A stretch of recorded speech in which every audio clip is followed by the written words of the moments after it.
All right. So welcome. Message exchange patterns and tools for distributed systems. That's our session this morning. And well, let's start by presenting ourselves. So my name is Francois Normandim, and I work in the National Research Council, Canada. I'm based in Montreal. LabVIEW architect and newly LabVIEW champion. So this year, LabVIEW I'm Zalusky. I'm a staff project engineer at JKI and also a certified LabVIEW architect. And for those of you who are already CLAs, I highly recommend that you sign up for the CLA Summit that's going to be here in Austin in September. If any of you are not already CLAs, I highly recommend that you take the test. There's still time. But this is going to be a really great conference. It's great every year. You get to hear from a lot of people in the community and a lot of thought leaders. So I think this year is going to be great. And also I'm co-chairing the CLA Summit. So, one thing about that, if you are CLAs and you want to present, I think the deadline is... It's technically the 31st, but we'll probably extend it another week or two. All right, so this is our presentation outline. We're going to start off with the demo. Then we'll go through what our problem statement is, and then spend a little bit of time talking about common message exchange patterns. We have a quick introduction to what a message broker is. And then we have a slide on how to pick the right tools for the job. There are a lot of tools available out there for Scott. And then Francois is going to take us on a deep dive into Mqtt. And then we'll do a code walkthrough of the demo that we're going to do first. So let's start off with the demo. So our demo today is a little traffic monitoring example. And the idea is that our distributed system are our vehicles in our city, and we've divided our city into 4 zones. So each vehicle in each zone wants to subscribe to traffic updates that are only in the zone that it's actively inside. And in order to do this, we have a hub, which is receiving messages from all of the cars, and it's helping to coordinate information between all of the zones. So each car reports information like position, state, and connection status to the hub, and then the hub broadcasts information out. So actually, we're going to, you can go ahead and get your mobile devices out and do a little.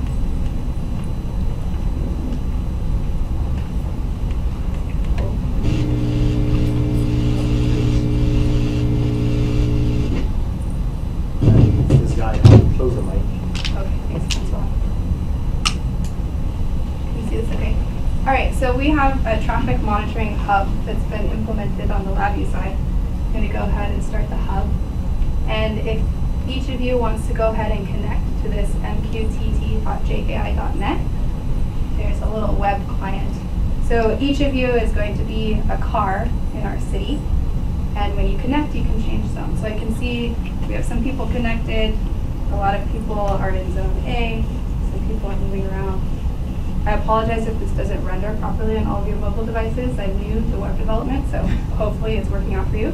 Yeah, it's not a web VI. It's really JavaScript.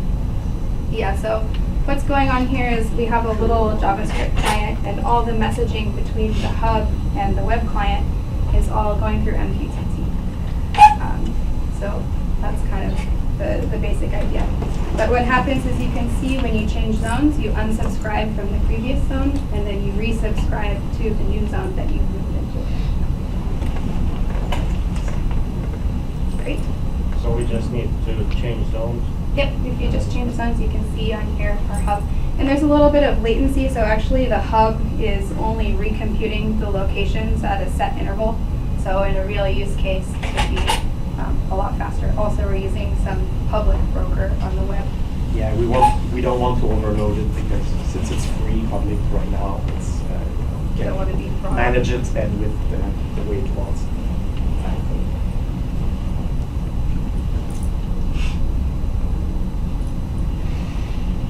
Just click activate. It's all in French, so. Yes. I don't know why it's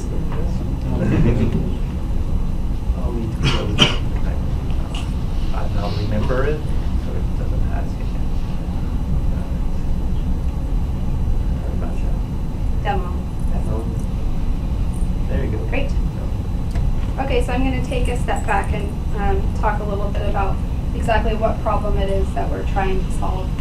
So as all of you know, as developers, our job is getting difficult over time with the level of interconnectedness of all the components that we work with. So oftentimes you're working with components that are physically distributed. You might have different interoperability considerations, so different languages. You might have the need for managing components in a sort of dynamic topology, so you have clients that are connecting and disconnecting, and you need to manage that. We also more so need to manage scalability.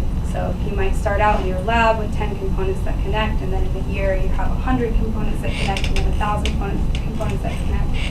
How do we manage interacting, connecting, and messaging between all of these different components in our systems? So in order to handle this level of complexity, we need to start with a higher level paradigm than just a simple TCP socket. Because if you start from scratch every time, that's a huge amount of overhead and development that you have to manage. So that brings us to message exchange patterns. So what do we mean by message exchange patterns? These are common patterns that exist that a lot of people use, and they describe how components in our system connect and communicate and send messages to each other. These are not patterns in our presentation that we created. These are patterns that were created over, by the community over a long time with a lot of experience. And so part of our message today is, don't reinvent the wheel. It's a good starting point to start with pre-existing patterns. So today we're going to talk about request reply, publish subscribe, pipelining, streaming, and redirection. This is by no means a comprehensive list. There's a famous resource called Enterprise Integration Solutions or something along those lines, and it talks about more than 64 different messaging patterns that you can use. We'll have a link to that at the end of it. Exactly. And also in the wild, usually you have a mixture of different patterns that you're using, but this is a really solid foundation and starting basis for your messaging application. So we're going to start really simple. This is one that I'm sure pretty much everybody has used. It's request reply, and it's a direct two-way communication between two items. So this is kind of a classic client-server architecture where the client requests some information from the server and the server responds. And I have a very simple LabVIEW example where our client is generating a LabVIEW user event to request some information to the server, and the server is responding with an acknowledgement and sending us some data back. This is a synchronous case, and you can also have an asynchronous version of request reply, which is sometimes called request callback. But basically, I would register for a callback that I would receive at a later time when the server is returning whatever information to me. So this is a connection that is used often, but one disadvantage is that there's very tight coupling between the client and the server. So they both need to know about each other. The next pattern is an incredibly powerful pattern. It's one which is used all over the place. And there are a lot of different implementations or more advanced examples. But at its core, publish subscribe is just a one-way data distribution pattern. So you have one publisher, and then it's sending out messages that either none or multiple subscribers can subscribe to. One of the big benefits of PubSub is that it offers more possibility of decoupling. So the subscribers don't necessarily need to have direct information about the publisher. The publisher doesn't care about how many subscribers or if anyone is even listening to the messages on the other side. So the example that I have is again using LabVIEW user events, but we generate an event in the publisher, and then there are two subscribers that are here.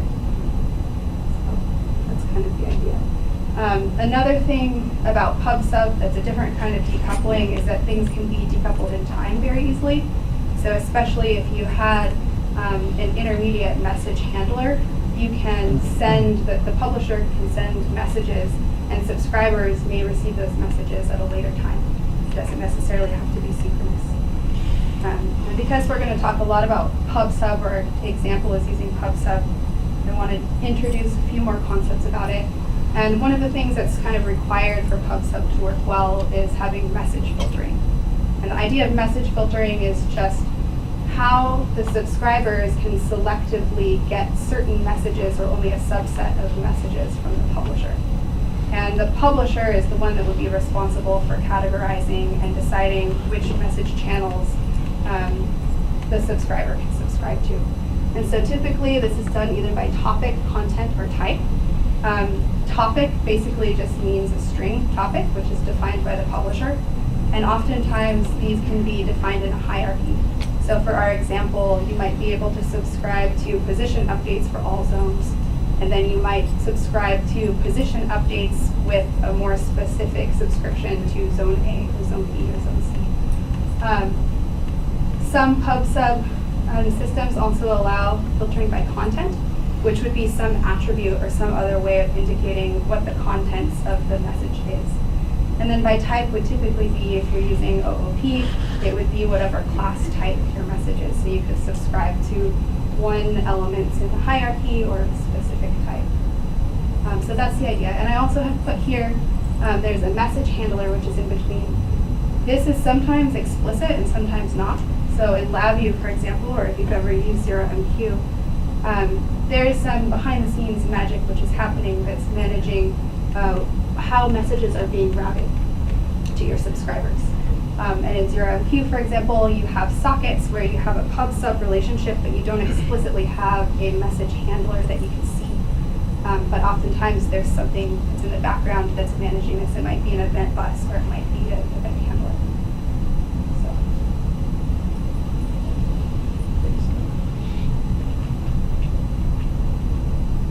So the next pattern is a redirection and routing. And here in this example, it's really using the pub/sub and extending it to do some other thing. The example that we have, and before we go to the reason why we need that is we have, well, let's talk about why. If you have something that is completely asynchronous and it might take time, like let's say you're producing signals and your signals need to do multiple FFTs or analysis or image treatment, and you know that's going to take a lot of time. You don't want to handle that in your process because you're receiving requests from multiple clients, and so you would delegate that to a service. And when the service has done computing, you get that and you can either wait for that message back and reply, or in this case, do kind of a delegation where the client, you know where to send the answer, and so you would pass that to the service. When the service is done computing, in this case, it would just answer directly back to the client. So it's kind of the pub/sub, but you just swap addresses and you can delegate the message to someone else. So that allows message translation, message abstraction layer.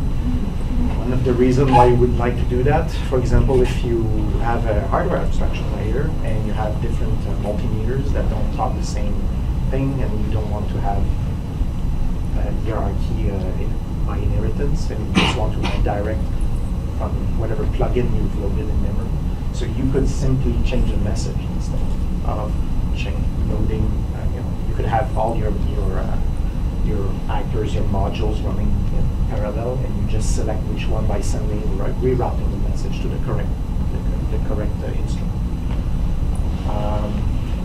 And also, well, for balancing load on the network, I won't go into that because that's more advanced, and the idea here is really just lay the groundwork for you to understand the scalability of these messages. But if you think about reproducing multiple hubs, that would handle, let's say we have 1 million connections because you've got sensors all over the world and they all connect. If you connect through one hub, obviously you have a problem of single point of failure, but also your bandwidth might be limited. So that allows you to redistribute your load actively on the network. Pipeline. Pipeline is kind of a fan-in, fan-out. Fan-out, fan-in, actually. Fan-out, fan-in. Fan-out, fan-in architecture where, again, you have a lot of computation to do and you want to aggregate results together at the end and reply. So instead of having to do multiple FFTs on an image or or a bunch of things that can be done in parallel. You can distribute that, clean everything, and then reply. So in our previous example, where the client, let's say, is producing an image, a raw image, I could get it, do some transformation on it, and then at the end just reply with the processed image. So this is kind of redistributing the load, but locally. Obviously, these could all be services that are, I say locally, but it could be distributed as well. So if your latency in the communication is not impacting, is low compared to the time that it takes to process, that's a pattern that you can use for basically load balance. Finally, streaming. So streaming, like what Sarah was mentioning, was the pub sub actually being a one direction. So you have a producer of data, and well, we do that. We can use channel wires, we can use queues, we can use all the mechanisms that we know in LabVIEW. But when you're in a distributed system, that one-way communication needs to go through a network or some protocol. And so, if you want to have a one-way message queue that is high speed, you want to have the lowest overhead possible. This example here is that you have a request reply, so you're requesting a streaming, for example. I want to receive a stream of high velocity information. So if I do that and I query, can I get the next, that's not really, that's a lot of work ahead. And so you can request, for example, that the producer send you directly. So that would be the streaming part. So you see how we can combine message patterns so that we achieve a more productive communication. Right, so we wanted to introduce in a little more detail the concept of a message broker. And when I talked about pub sub, you saw this a little bit, that there was some intermediary component between the publisher and the subscribers.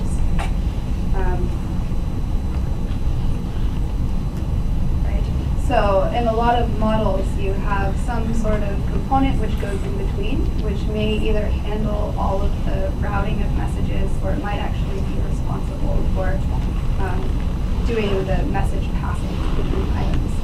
And you can see on the left, it's starting to get a little bit nasty, that I have many components that need to connect directly to each other. Doesn't it create a single point of failure? Yeah, so with anything in software engineering, there's always benefits and trade-offs for doing any architecture. And what's listed here is just one way that you could do the broker. And we have some examples later on when you scale up to a much larger system that you might need to have multiple brokers, you might have some redundancy. You can also have brokers as just a directory service, where each component is still connecting directly to each other, but they don't have to manage the lookup of, oh, connect to this port or connect to this address. So there's, pros and cons to every way of doing it. But you can see on the left side that if I were to scale up to 1,000 components, this would quickly become really unmanageable. The broker also offers an advantage of really decoupling the publisher and subscriber, because now each publisher or subscriber only needs to know about the broker, and it doesn't need to know about the rest of the topology. But that matrix usually is sparse of interconnections between it. There are hardly half component that hardly it's everybody with everybody. Right, this is in just to any real highlight system. how it wouldn't be scalable if you had something along these This, lines. if you establish a connection between two devices by going through a broker, and once your broker connection is done, okay, now I know that address, then I can use another mechanism that is here. For example, BitTorrent uses that. You have a directory somewhere of everybody that has that movie that you want, and then you connect directly to it, or to multiple, so that you can download much faster. Right, I think at the end we may even have a slide of what a broker as a directory service would look like. But that's the basic idea, and a lot of tools out there have the concept of the broker. So you're saying the data actually doesn't have to go through the broker, Exactly. So the broker would just give you the connection information, and then this pub sub could talk directly to the other one. So the actual data transaction happens between those. directly between companies. Right, and then you don't have the problem of a lot of traffic all going through a single broker. And you can also mix and match at that point. We can have the pub sub being over, I don't know, MQTT, like what we're going to present, and then that here you go on 0MQ, or you go on the REST API, or you go on the network stream if you're all LabVIEW. Okay, so now I want to talk about a couple different options that are available out there. So once you know you've got this problem, you have a lot of components, you need to connect them, you need to send messages between them, what is the best starting point for your specific application? And making this chart took me a lot longer than I was anticipating, just because there are a lot of options out there, and because there's a lot of variation, it's hard to make them conform to specific columns in a chart that looks like this. But they're organized by lightweight to heavyweight. And what we have over on the very left side is 0MQ. 0MQ is a very lightweight messaging library, and I talked about it a little bit already, but it basically has a very nice socket API, which abstracts away a lot of the kind of nastiness of handling all of the low-level connections. It also supports a lot of the patterns that we talked about. So it supports a pub sub, it supports request reply, I think fan out, fan in, and a couple others. Is this applicable only over the network over the network communication, or is this applicable to the same machine? It could be the same machine. In fact, I've used 0MQ to talk between a C# application and LabVIEW. So Okay, you could for use it. inter-process communication, apply PC on the same machine, this is good. Yeah, so that's one of the possible transports for 0MQ. So some of the disadvantages, one thing is that it's not easy to expand the transport protocol. So it, for example, doesn't support WebSockets, and it's not very easy to add that in later. Another issue for LabVIEW is that it has some thread safety problems. And as you know, it can be very difficult to get code to run in a specific thread in LabVIEW. And then going up, MQT is the next option, and I'm not going to go into that much detail because Francois is going to talk a lot about it. But this is another good lightweight option, and it was specifically designed for IoT. And so it's very good at handling unreliable networks and managing a lot of that reconnection and such for you. AMQP, this is a specification, and there are actually a lot of tools available out there that are using this. So RabbitMQ and HornetQ are some examples, and actually I think SystemLink from NI uses RabbitMQ, so it's using this spec. This is a good intermediate solution. It's very reliable, proven, and feature-rich, but one of the disadvantages is that it's not particularly lightweight or fast. And then moving up the chain, we have Kafka. I have some experience with this on some projects, but this would be a good solution if you have a lot of very heavy message processing and message queuing needs. But one disadvantage is that it's very large and it can be very cumbersome to install and maintain. And also, it's primarily for Java clients. So if you're not using Java, it's not as convenient. Java, not JavaScript. Java. Yeah. Yeah, and all the way on the right, this, I was debating whether I should even put this in the slide, but there's JMS, and this is exclusively for Java. This is kind of the Java solution for messaging, and it works well with my understanding for large enterprise solutions. Are those servers, so that's some software that needs to be installed on some servers? For the JMS? Kafka. For Kafka, yeah. There's a lot of third-party, well, there's a lot of components that you need to install. So there's this Zookeeper, and there's a lot of libraries and such that you need to set up on your On system. clients, on every client, or I think central? there's server? significant libraries for each client, and then you would also need your. So is there some gateway that does both distribution and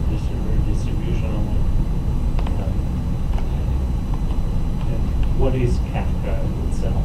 Is that the protocol?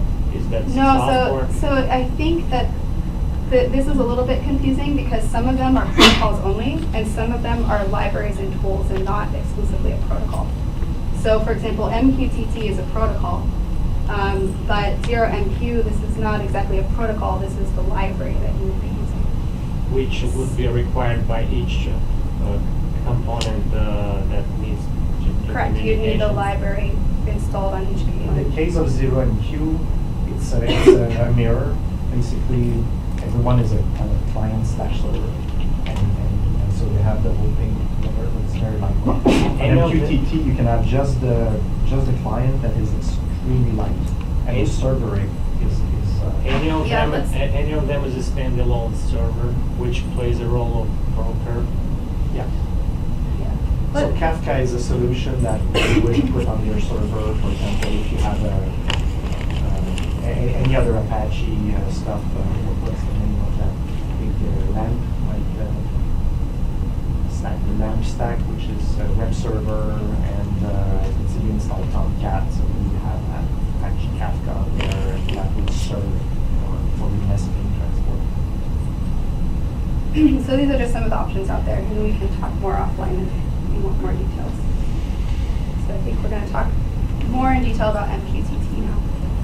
Yes, I chose MQTT because, well, it's a pet project of mine right now where there's no implementation of MQTT broker in LabVIEW. There are a few MQTT clients out there, and so because MQTT is very light, very small, the client is a few bytes that you send that you package together, and there are a few packet types that allows you to connect, disconnect, publish, subscribe, things like that.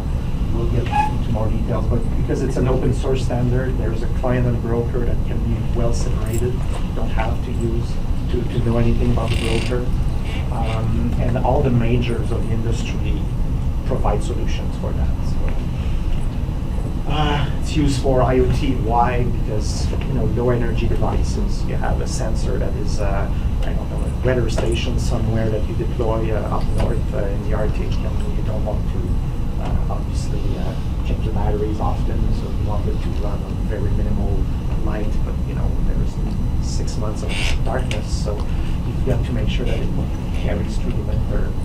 So that would be a good candidate to be there. Also, Industry 4.0, you're just putting sensors everywhere on all your machines in your plant, and you have a factory floor that spans hundreds and hundreds of square meters. I mean, you're going to quickly run into issues of consumption of energy and replacing this and that, so you want it to be also very lightweight. It's a standard.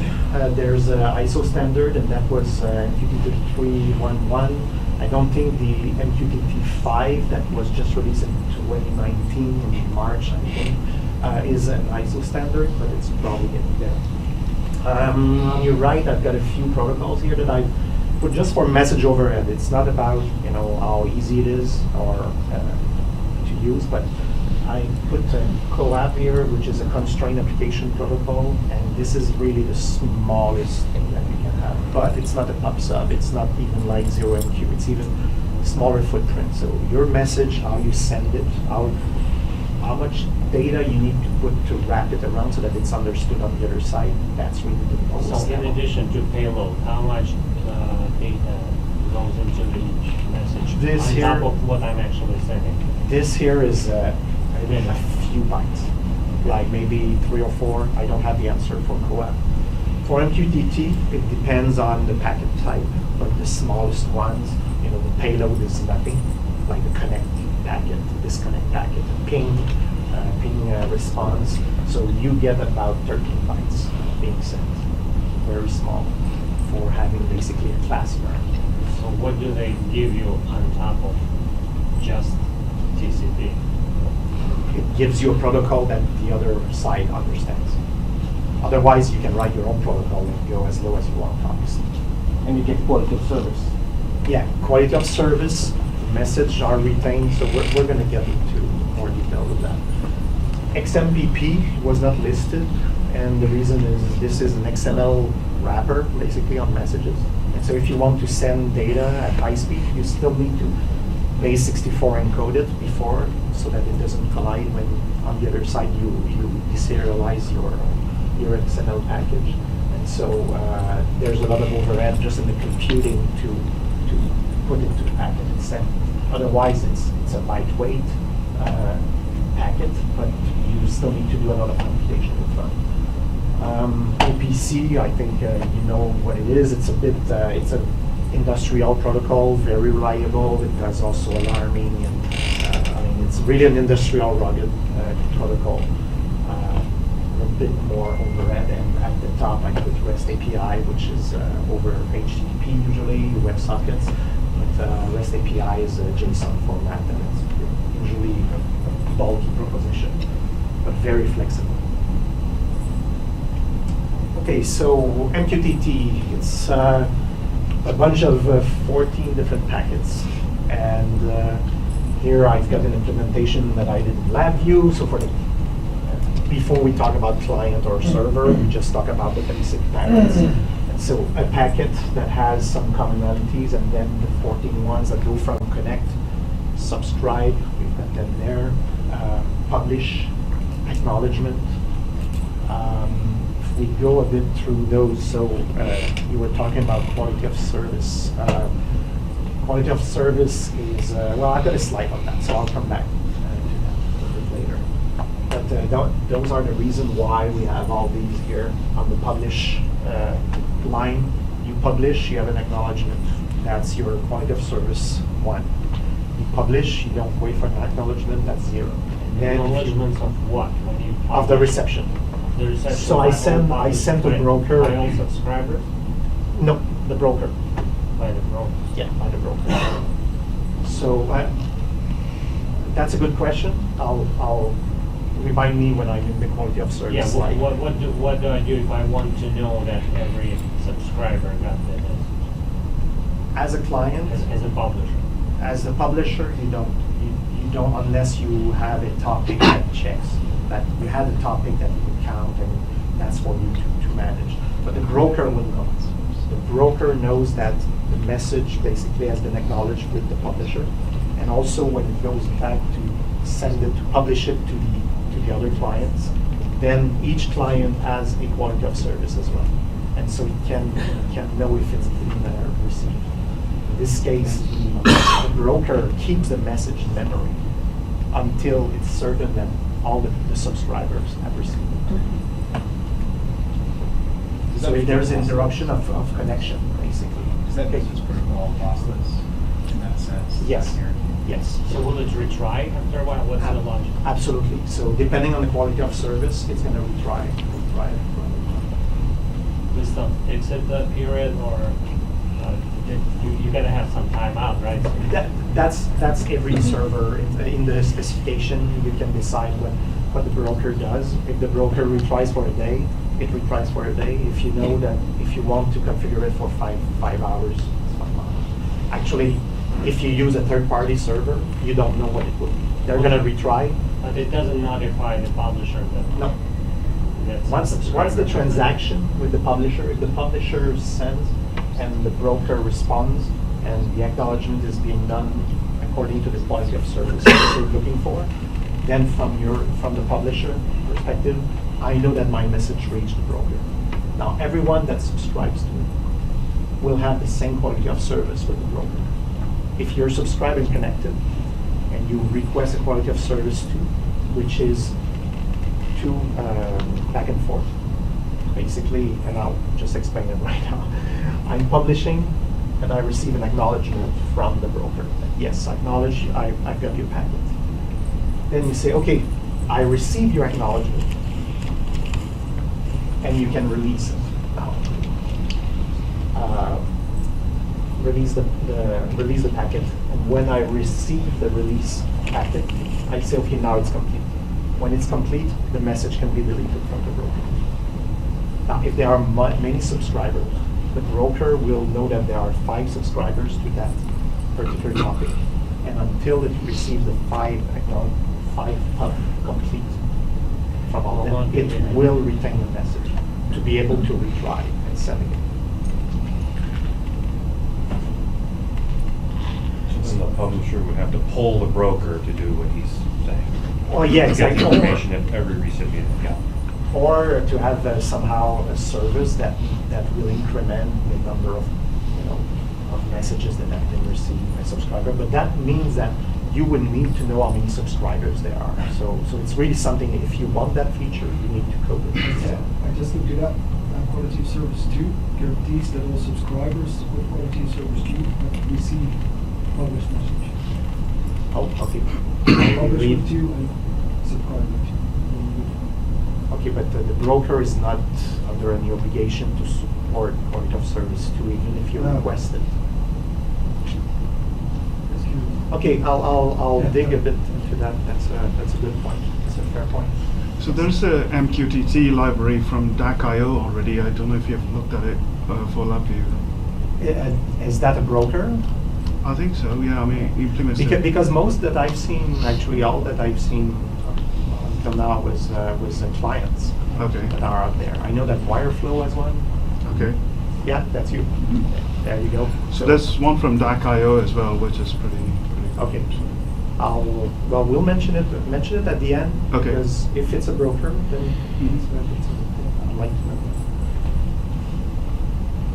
All right, one feature here that I can talk, because I won't talk in too much detail about that, but there's a retain flag, so that's part of the fixed standard of the packet. And if you want your message to be retained, what that gives you is that, for example, here I publish my temperature, and I've got a client that connects afterwards.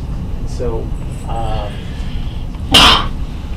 when that client connects, wants to know the actual temperature, there's no method to query the thermostat, for example, for the temperature. So if the thermostat retains a message, tells the broker to retain the message, then I will get that as soon as I subscribe.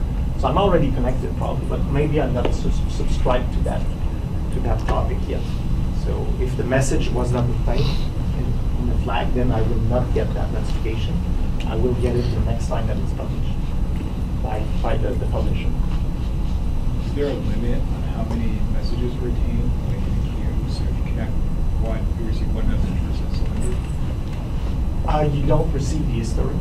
You just receive the latest. Okay. Yeah.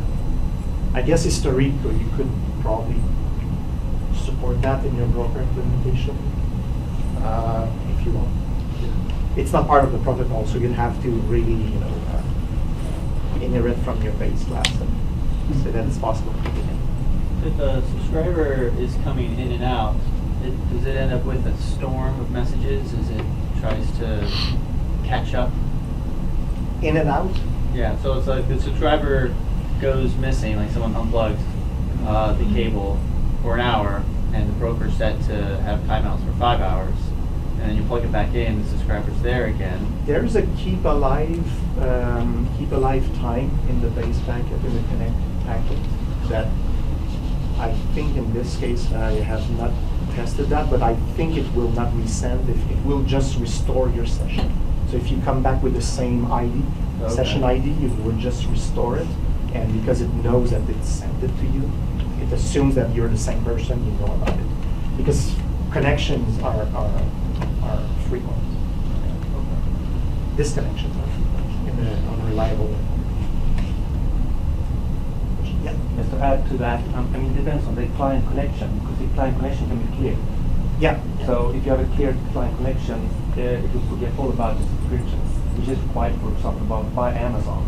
Mm-hmm. So that's a good point. So as a retain, there's duplicate, there's a clear connection, clear session. There's a bunch of flags that, depending on what you want, it's gonna tell the broker basically, okay, whatever I had before, I want you to start over again. I'm gonna resubscribe. I'm gonna get me everything back.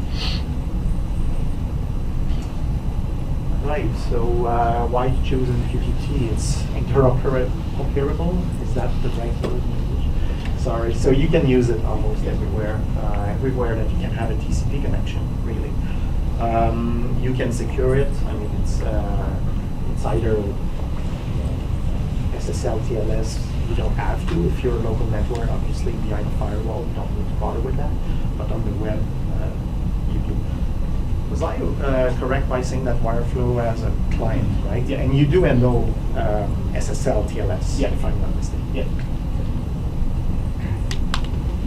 All right, so a few features, we've mentioned them quickly. So retain message, very quickly. The will, okay, the will is when you connect and you say, in case I disconnect, not through my own fault, I've got an interruption of service. Maybe someone else would like to know that I'm disconnected.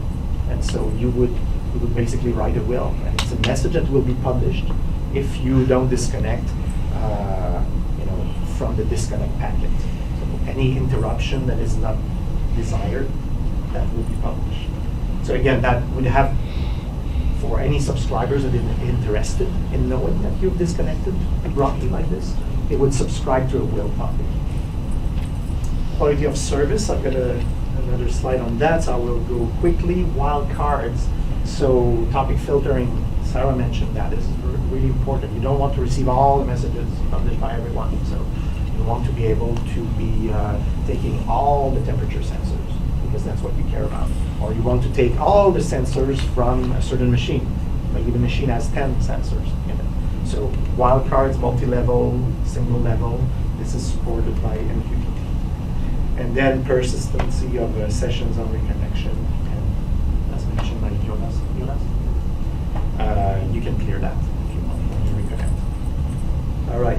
Some benchmark that I didn't do, I took that from the internet, so I've got the link there if you want to reproduce this. But basically, MQTT is considered about 25 times faster than REST API, REST messaging, for very small payloads. Obviously, if you increase the payload size, that diminishes. And one of the reasons why you can achieve this, it's not on a one-to-one connection, that's for certain. But if you have one publisher and 100 people and 100 subscribers, with REST, you would have to go and talk to all of them. So obviously, that creates a lot of overrun, unless you have a service in between that does that for you. Cross-platform, you can run that on Arduino. That's to tell you how small it is. It's if you have a client. I don't know if a server would run well here because of all the filtering of topics and all that, but definitely the client. So a server is some free software you install on whatever machine you want to be the talk. There are free alternatives. So Yes. what about load balancing? Do I need one? Do I need three? How do I direct everybody to the same address, but so that it distributes? I've got a slide with multiple vendors in comparison, and that would be a good time. I think 3 more slides, and we'll get to your question. Remind me if I don't touch exactly the topic. So I just put here a client, a basic value client, and that wraps the the session and link and reconnection and things like that. But it's really simple. Connect, register for events so that you receive the packets that are sent by the server. Start your process, connect. And now this one is on localhost because I was hosting the server on my machine. We don't use that, by the way, here because we wanted you to connect to everything, and I'm not certain that my implementation is ruggedized yet. I'm subscribing to a topic, and then I'm here just receiving packets that are published on that topic. So all those VIs are in that library that you have linked before? We have a GitHub link. You did in a slide where that your library. Oh, yeah. Yeah, and you'll have that. I didn't know that I had put it already. It's going to be at the end. So that would be about the same API for the other libraries out there. I don't know if they would have discrete control on launching a process. Maybe that's done in the creation. I'm not really certain. So that really depends on the atomicity of what your. So you don't know what starts the broker here? No, this is not the broker. This is the client. So if the broker is not there, I won't be able to connect. So on the connection here, it's going to error out. It's really the client. How are we doing on time? I feel like I'm a little short. Okay, I'm going to accelerate a bit. This is the message publication. I want to leave some time for this. Okay, I talked about message filtering. I'm going to go through that very quickly. Multi-level filtering, single-level filtering. So it's just, terminology here, but in some cases I would get all the state messages from this hierarchy, and in some I would just get client 2. I would get all the messages, just the client 2 states, and at the top just the client 1 states.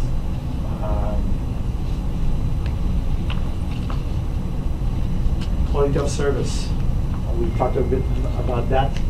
All right, so you have, and I think this I need to redraw based on what Jonas told me.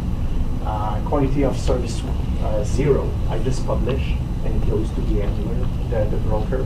Boom, I'm done. Fire and forget. Quality of service 1, I'm going to get an acknowledgement by the broker that it's been received. Quality of service 2, so what I hear is that I'm wrong here, and that it will check with all the clients, the subscribers, and send me a pub complete only at the end, when everybody has acknowledged for their quality of service.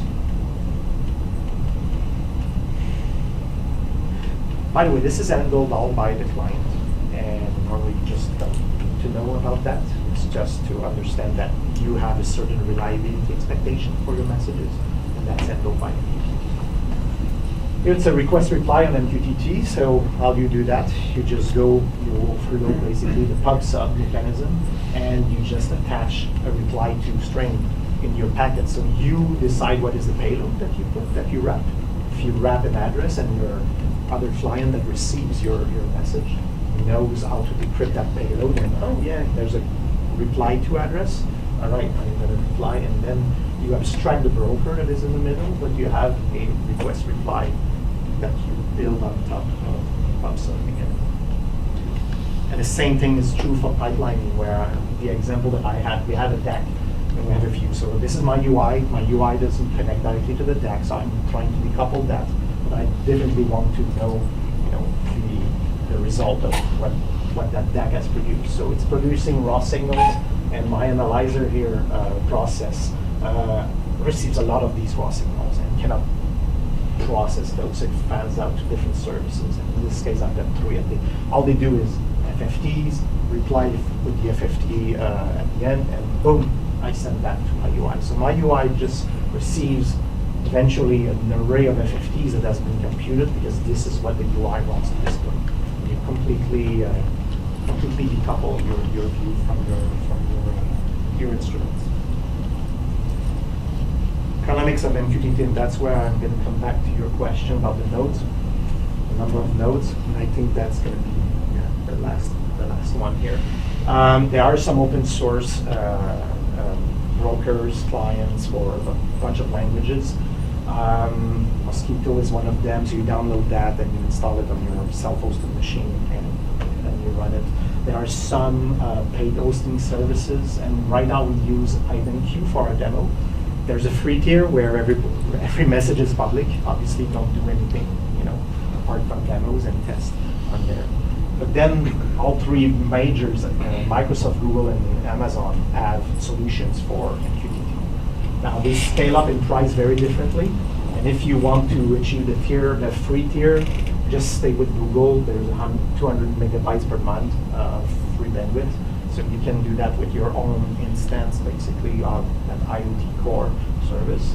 And when you ramp up, though, make sure that you decide where to go, because if you get some limit, then Microsoft becomes very, very, very good. However, this is an illusion a little bit. It stays about the same as the other services. It just depends on the reliability that you want. So this is for a single hub. This, you don't care about the hub, and they would do the load balancing for you. Here, if you have multiple hubs, they will do the load balancing for you. But if you have only one, because you want to stay cheap, you only have one.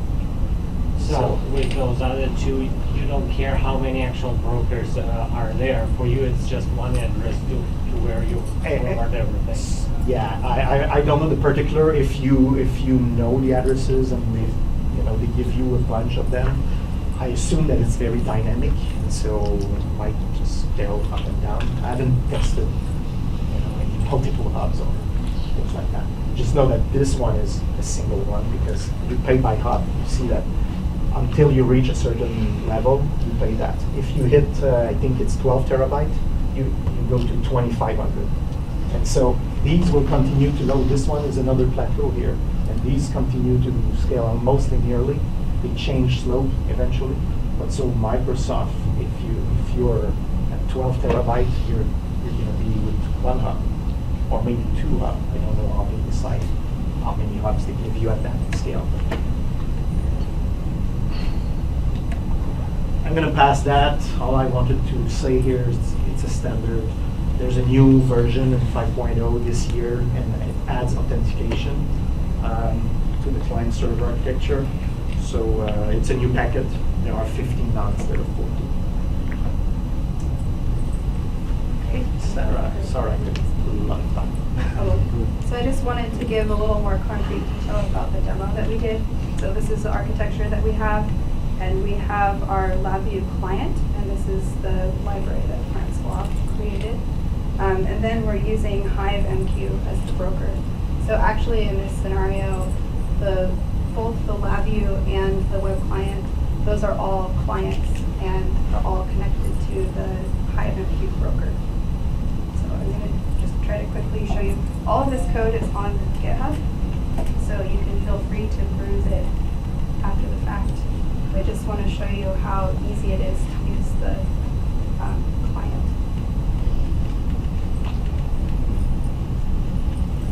Great. So I have also a simulated car, which is doing the same thing as the web interface that you saw. And basically, we do create client, register for events, and connect. So if I go to create client, this is similar to what you saw in Francois' example, but basically I create the client and then I'm injecting my serializer. And in this case, we're using JSON. So then I will register for events. When we have subscriptions, we will get native LabVIEW events coming back into the client. And then I'm going to do connect. So in this case, I'm going to start my client. I'm going to define all of the initial connection configuration, which Francois talked about a little bit, but this would be the point at which you define your quality of service and your last build. And then I go ahead and connect the client to the server, or to the broker, sorry. And then on connection, this is where I'm going to actually go and do my registering for my specific zones and such. So this is very, very simple. And also when I receive messages, I'm going to get a native LabVIEW event. And then I can go ahead and go parse my message. And then I just want to show you quickly, this is what the web client looks like. And I used an existing, there's a JavaScript client that's available from Eclipse, and I'm linking to that, my web page. But this is also very simple, similar to the LabVIEW code, where basically I'm going to create a new instance of the client. I create a unique client ID. In this case, I'm just generating a GUID, but if this were a real application, you'd want to create some cookie or something to cache in the browser so that you can uniquely identify that instance on it. And then I set some callback handlers for when messages are arrived or if the connection is lost, then I connect. So on connect, I'm going to register to a default zone, and I'm going to set my state as being in the driving state. There's a little bit more that's in the demo code if you look, and we saw in our live walkthrough of the demo. So there's actually a traffic map, and there's some other state handling that we didn't show.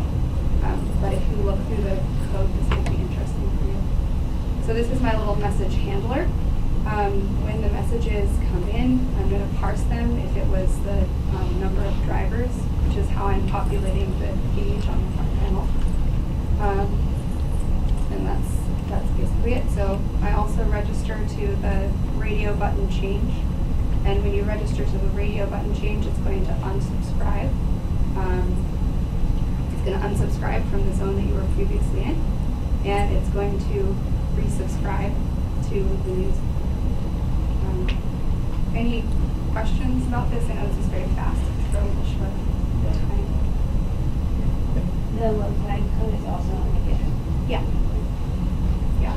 But basically, I mean, I don't know JavaScript, and this was very easy for me to script. So that one of the big benefits of using MQTT is that the client API is very easy, and that's one of the parts of the emphasis. So that's basically it. And there's also the hub code is very simple. The hub basically just registers to all of the zone and state changes for all of the cars, and then it does some computation, and then we'll republish all of those messages. So, yeah, feel free to go on GitHub and take a look at the code.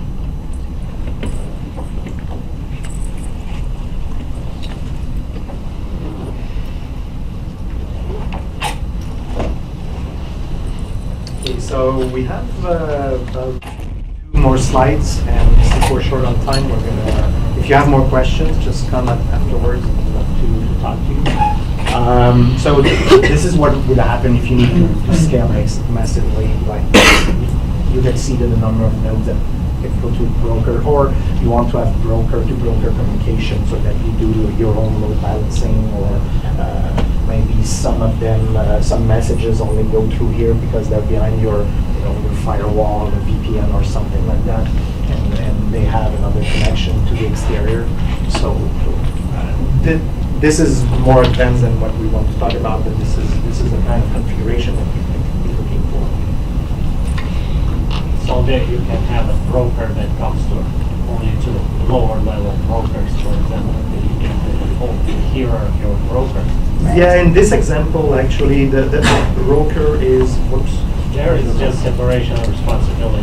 Yeah, so when I say broker here, if you have this connection, obviously that's because each is a client as well. So it's kind of a mix of broker client, but you could be running on 2 separate networks if you want one that is completely. Is there either brokers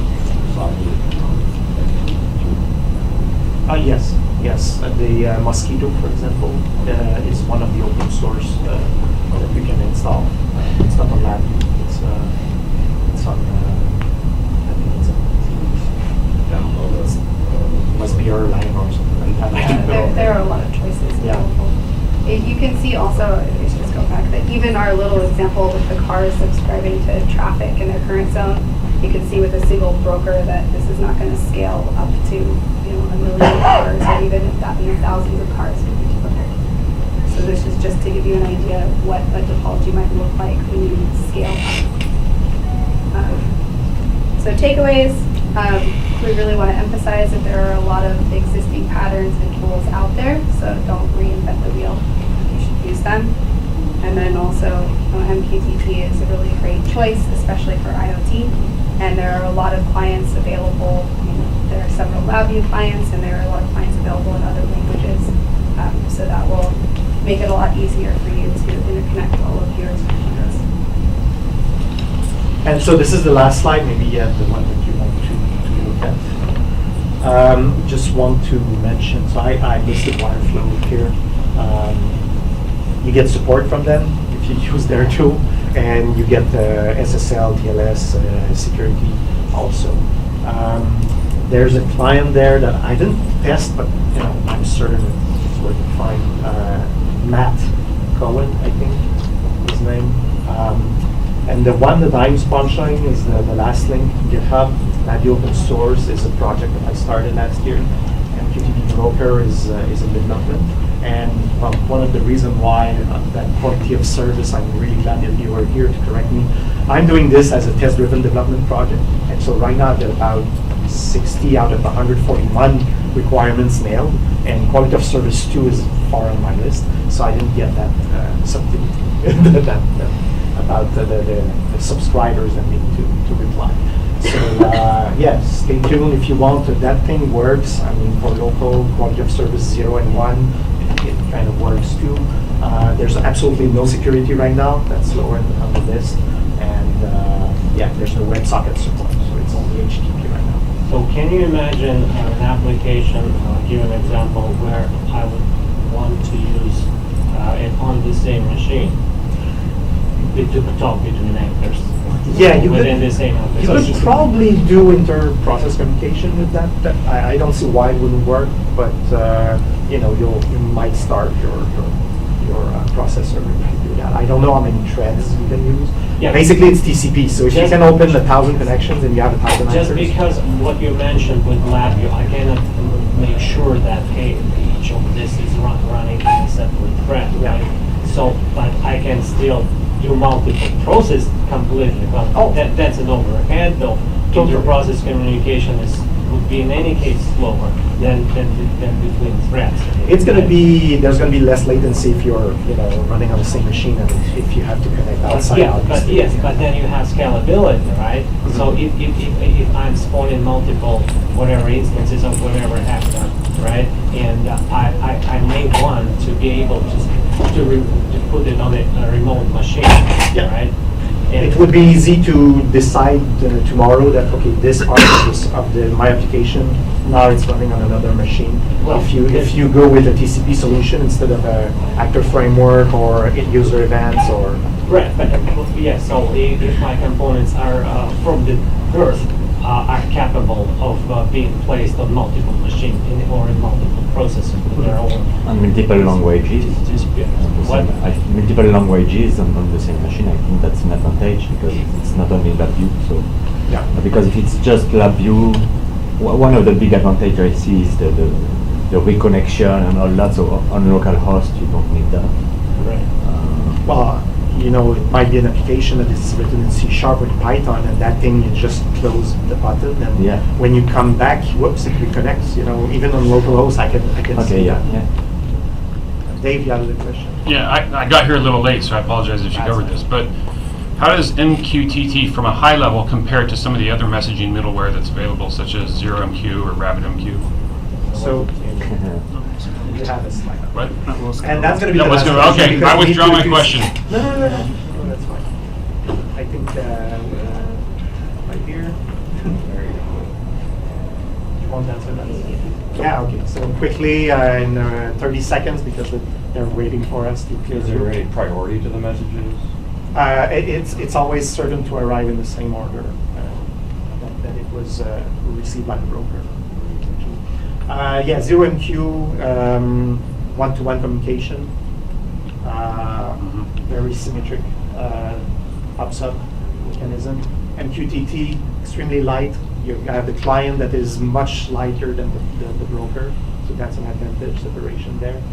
AMQP is more heavyweight, but extremely reliable. Like I think you mentioned, system link works on that protocol.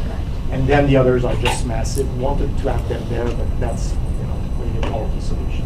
We also, it's not a requirement to have a broker with ZeroMQ, but there is that Malamute, there is a broker that you can use. But since it's very lightweight, if you want more complex relationships, I think there's more work you have to do in order to support more patterns. We're going to have to stop here, Yeah. unfortunately. Thank you very much.